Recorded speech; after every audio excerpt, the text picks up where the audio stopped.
Hello everyone, and welcome to my channel. This is for educational videos, and we take a look at great theories of everything,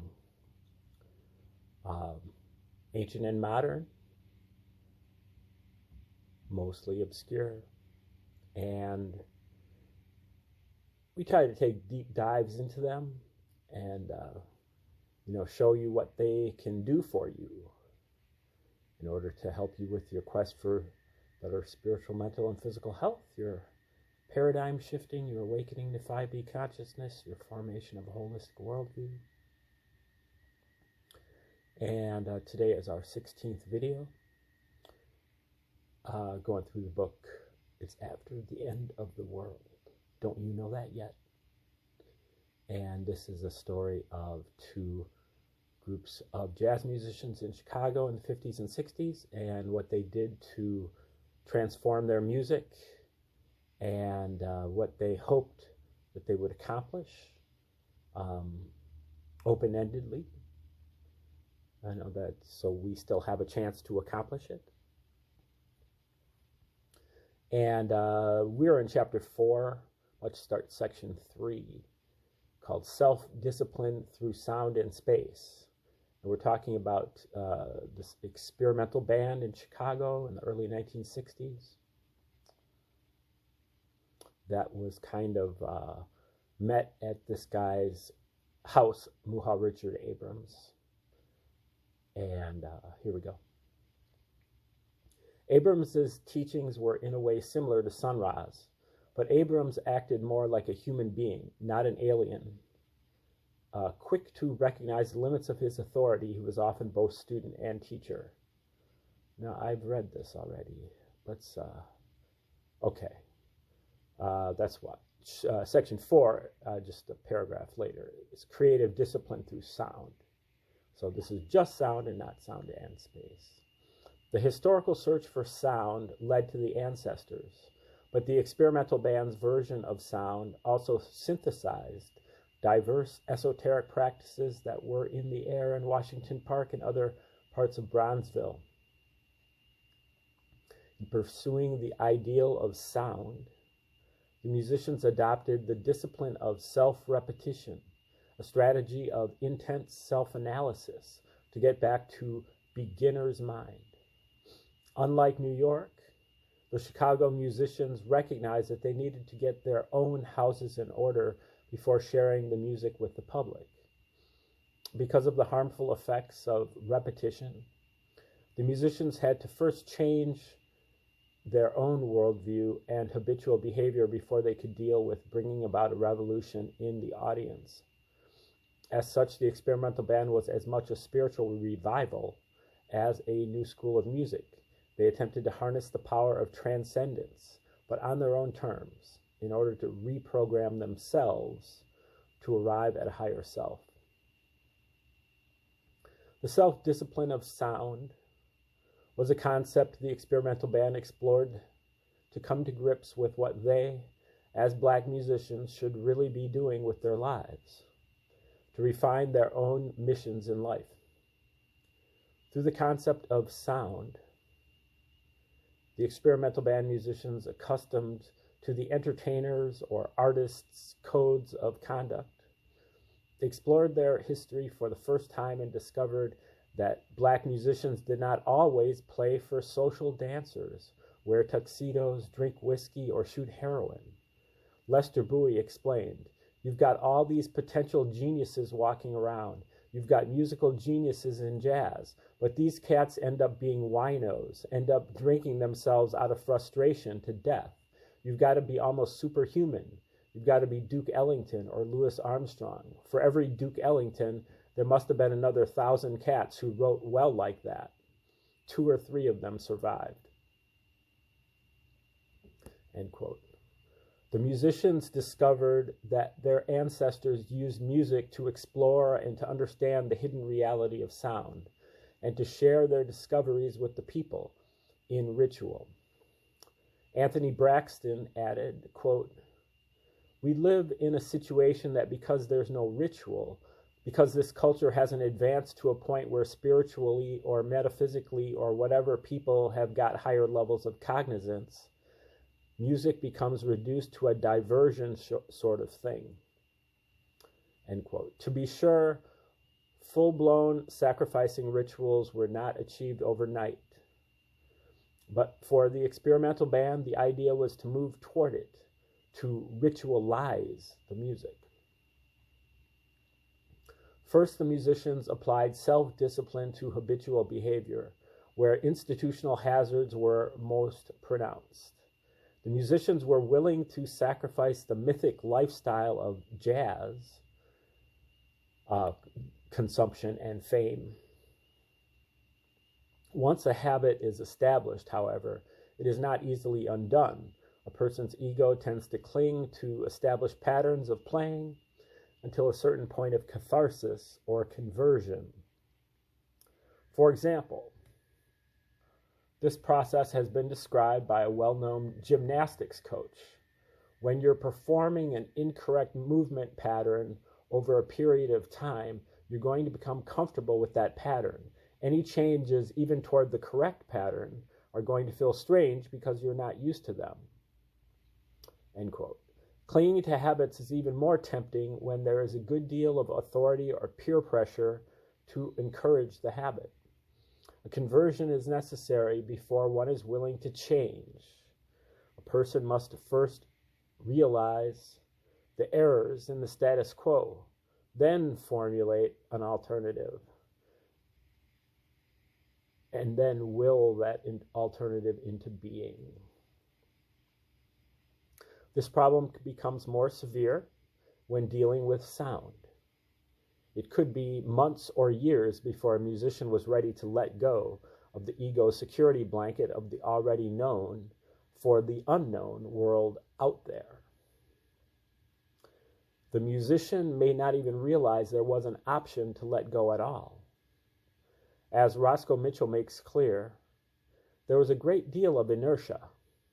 It took many repetitions of reprogramming to replace the habits of the bebop codes.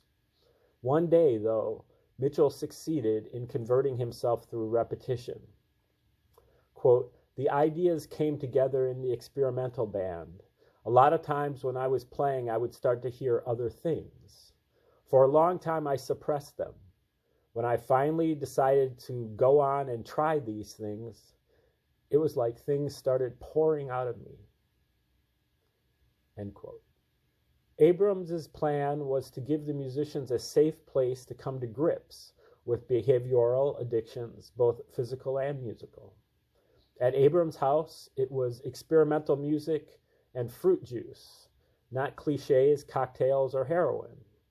Still, Abrams was not one to make moral judgments on struggling musicians. Rather, he only encouraged them to try to keep moving forward. In addition to the discipline of abstaining from the comforts of professional jazz, Abrams used reprogramming through revisionist black history. Abrams, for one, had seen history misdocumented before his eyes. He knew that Charlie Parker and the Beboppers was not all there was to jazz. He also knew of many giants of the music whose names had been forgotten. Musicians such as Scott Joplin, James P. Johnson, Art Tatum, and Fats Waller were all discussed in experimental band sessions, along with forgotten, though still active, local musicians like King Walter Fleming and Wilbur Campbell. The musicians in the band learned about the hardships of these people's lives, juxtaposed with their deep contributions to the music. Band members were also encouraged to study and research other currents in black music. Bassist Malachi Favors, for instance, researched music in ancient Africa and its similarities to contemporary music of the black church, and then shared this research with the group. Mitchell and Jarman similarly studied the possible applications of vaudeville performance to creative music. These contributions also gave the young musicians opportunities to exercise authority, giving them experience and confidence as leaders. The musicians could make all these explorations without even playing a note. Once they actually got at their instruments, the creative discipline of sound acted as a defense against repetitive addictions. When rehearsing music, most musicians practiced songs until they were tight. But for the experimental band, much more was required. Getting something tight was just the beginning, the point of departure. The key in rehearsal was going over a thing again and again until you can formulate an idea. Sound attempted to deprogram the minds and bodies of the musicians so they could express their creativity anew. In order to summon this creative spiritual voice, one had to have the fundamentals down well enough to suspend the voices of the lower self, long enough to tune into the higher self. In general, the musicians had time to tune out the internalized voices of jazz cliches, the desire for addictions, and longings for survival or respectability. From there, the musician would need to repeat their new creative expression enough times to drown out the old programming, which may have been based in years and years of repetitions. This process was just in order to get back to what had been taken from Black musicians in the preceding decades under the name jazz. It was not until this process was complete and the musicians were back to beginner's mind that they could play by tuning into their natural creativity, in the certainty that their music was not contaminated by unexamined assumptions. This section is called Tuning into Creativity. The Kabbalistic science of the experimental band can also be compared with the conventional methods of science. As the conventional scientist examines and dissects his environment by devising experiments and trusting machines to make the measurements, the Kabbalist refrains. The Kabbalist believes that by depending on technology to make the measurements, she has to take the life out of the specimen. On the other hand, by performing experiments on the living body of the practitioner, the Kabbalist herself becomes an increasingly sensitive instrument. She also implicitly acknowledges the uncertainty of scientific experiments, how they are merely approximations and not living truth. The creative musicians recognize that the best way that an experimental method can be sustained over time is through self-experimentation, practicing repeatedly on themselves. In this way, the Kabbalist is her own guinea pig, assuming full responsibility for the experiment. Instead of the machine, the control of the experiment comes through self-repetition, doing the same thing over and over long periods of time until a heightened sensitivity is reached. The practitioners had to believe they would eventually get somewhere in their search for creativity because their own internal measuring devices would become more and more accurate, tuning in with increasing subtlety. The musicians in the experimental band knew that an underground period of consolidation and ritualization was needed before they got to this point. Throughout the world, there have been many esoteric traditions of sound that can be compared with the approach of the experimental band. In all these approaches, hearing has been revered as a spiritual sense, or rather a sense of spirituality. Sound has been used by diverse practitioners for its power to create, to turn the metaphysical into material reality.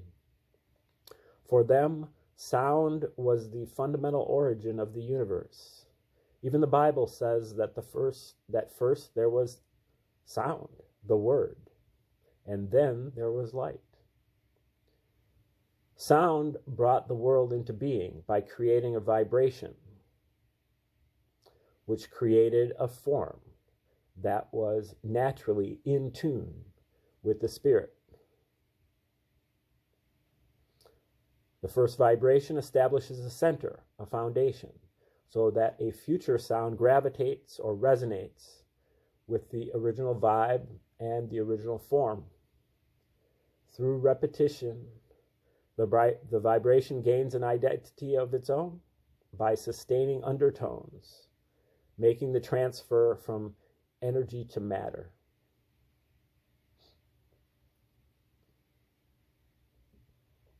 In the Western tradition, esotericists have employed sound in this way in order to effect spells. Words are said to derive from the breath of the Creator, and when put into certain combinations, create magical effects. In studying, the initiate is learning the abstract or subtle meaning of certain words. The Jewish alphabet, for example, Hebrew alphabet, really, was said to comprise the unique emanations of God.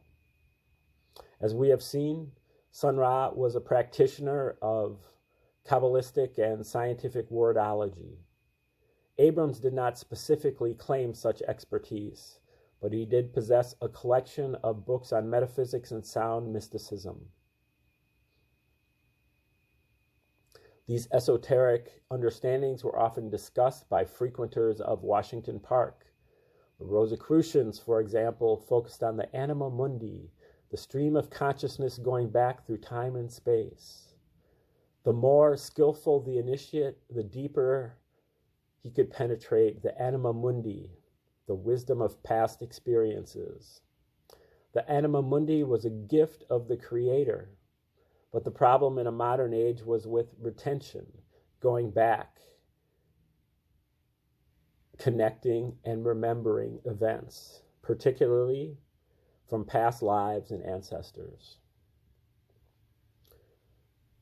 Such recall requires long stretches of time where the self, far away from the attachments of the body, mind, and emotions, can abstract itself out of the worldly plane, deeper and deeper into the anima mundi, our link with inner space.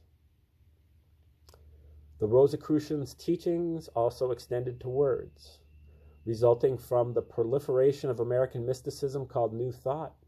Diverse groups of metaphysicians in America have invoked internal spells, so to speak, conceiving of thoughts as a hidden level of words. Metaphysicians used affirmations to think positively, for example, basically as a way for programming the mind. Jimmy Ellis, one of the founders of the experimental band, and Walter Diet both learned from the Rosicrucians. They believed strictly in the doctrine, right thoughts produce right actions, wrong thoughts produce wrong actions. And if you think you can do it, you can do it. Within Bronzeville, one influential music mystic was Indian Sufi master Hazrat Inayat Khan. He wrote in 1927, we quote, "We can't really hear the continuous sounds of the universe unless we stop. So we have to suspend the sounds of the world, a conversation dominated by the ego, the consensus, and the emotions. Once these voices are put to a stop, it becomes possible to hear other sounds, to feel more subtle vibrations of the higher self, which were previously drowned out. According to Khan, it is fairly easy to stop this programmed dialogue for a short period, called access concentration. But sustained control of mental verbiage requires concentration and discipline cultivated over long periods. This principle works on three increasing levels of subtlety in sound. One, feeling, connected with the outer ear, which requires the body to be still, no dancing, tapping, etc. Listening. Two, listening, connected with the middle ear, requiring the mind to be still, no dialogue of judgment. And three, hearing, immersion in sound, connected with the inner ear, which allows one to move in step with the sound, a process of telepathy. Hearing is sustained listening, which requires the hearer to be pre-programmed to resist judgment totally, because judgment, words, like measurement, stops the flow of perception. It kills the sound and restarts the flow of verbiage and emotion. Fred Anderson agreed with Kahn when he argued that once you use words to describe the music, you are out of the flow and you have to start over again. No doubt Donald Garrett was also well versed in, if not totally familiar with, the philosophy of Kahn as a student of Sufism and through the major influence of Kahn's countryman Ravi Shankar. Shankar's Hindu mystical tradition also uses sacred words or mantras, which are designed to call or invoke a certain spirit or deity. Probably the best known mantra is Om, which was the name of one of Coltrane's major works pieces, on which Garrett also played. Om invoked the name of the creator, the creation. Hazrat Inayat Khan taught that the science of mantras was based upon the idea that, quote, vibration is creative and that the whole universe was produced by sound. Khan believed that, quote, it is the power of the word which works upon each atom of the body, making it sonorous, making it a medium of communication between the external life and the inner life. The power of the mantra is based on the pronunciation, the repetition, and the devotion with which the seeker utters the sounds. If the speaker was a youth or novice or a boastful person, he would probably speak through the mouth. A community-oriented woman spoke from the heart, and her voice resonated more than the novice. The most powerful, however, was the voice of the soul, the center, or the intelligence of the heart, the direct voice of the creator. It was the goal of the creative musician to connect and sustain connection with that voice. Chicago trumpeter Leo Smith felt his mission was of, quote, a sensitive being who feels a higher calling and responds by seeking to enter into proper attunement with mind and body, end quote. Malachi Favors testified, quote, I feel like we've been visited. You know what I mean? The spirit of the creation of music is just coming back to us from thousands of years ago. Black people, in a sense, are now coming back to their original selves. And so you will find that these visitations, wherever they come from, space, God, the Creator, come in many forms. This form of music is just a visitation. End quote. Repetition of these visitations was paramount for, according to Kahn, when sound and rhythm are understood in their nature and character, then music will become a source of healing and upliftment. Along the same lines as the mantras, but on a pre-conscious, pre-verbal level, the level of hearing, are the sacred rhythms or hekau of the Egyptians and later West Africans. The hekau, or words of power, have a misleading name, for it is fundamentally the rhythms and not the meaning of the words that are the source of power. Instead, or really you could say melodies, instead, they are rhythmic combinations of syllables that create action if chanted, not out loud, but in your head, in a trance state, attracting metaphysical reactions in the brain or body. These were, some Kabbalists believed, certain sets of rhythms, rhythmic combinations, which when played or chanted could bring about a healing impulse, and when repeated over time in trance, would bring about sustained physical effects. These sacred rhythms could be accessed through a process of possession.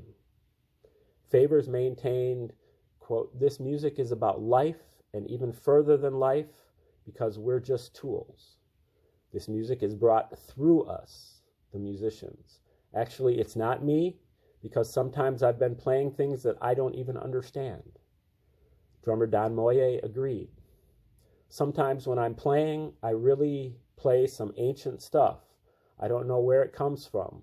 The only thing I can think is that it comes from the higher forces. When I was younger, it shocked me, but now I'm relaxed enough to where I can go with it and see where it's going to take me. We are just transmitters of the music.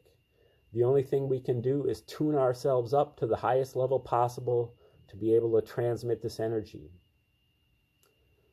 Braxton was, quote, interested in creativity as activity that would vibrate again to the precepts of high culture as it was established, say, in Egypt.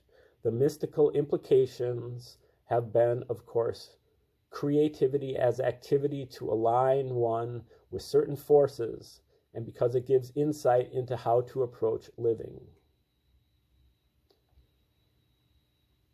Okay, let's see. I think we do have time to get all the way to the end of this section.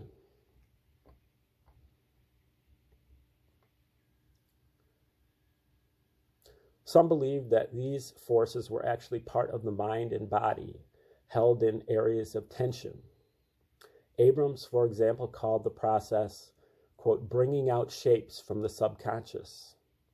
One of his recordings maintained, quote, a pattern of a melody is an organization in time, just as a geometrical figure is an organization in space. For the Egyptians, different hekau corresponded to different spheres and or solids on the tree of life. But in America, the tree had been separated. For Lester Bowie, putting the music back together again was an analogous process. Great black music. Quote, you think of great black music as a tree, and you get all of these roots, gospel, blues, jazz, rock, and they all merge into this simple trunk. And then its branches and flowers would be reaching to the source of what's happening, he said. Black music was in jeopardy because its parts were not organized into the right shape. Sound has varying degrees of power depending upon the sound maker. Sound depends upon the devotion of the musician, which is related to the depth of articulation, the ability to channel the rhythms of the spirit, and the ability to sustain them.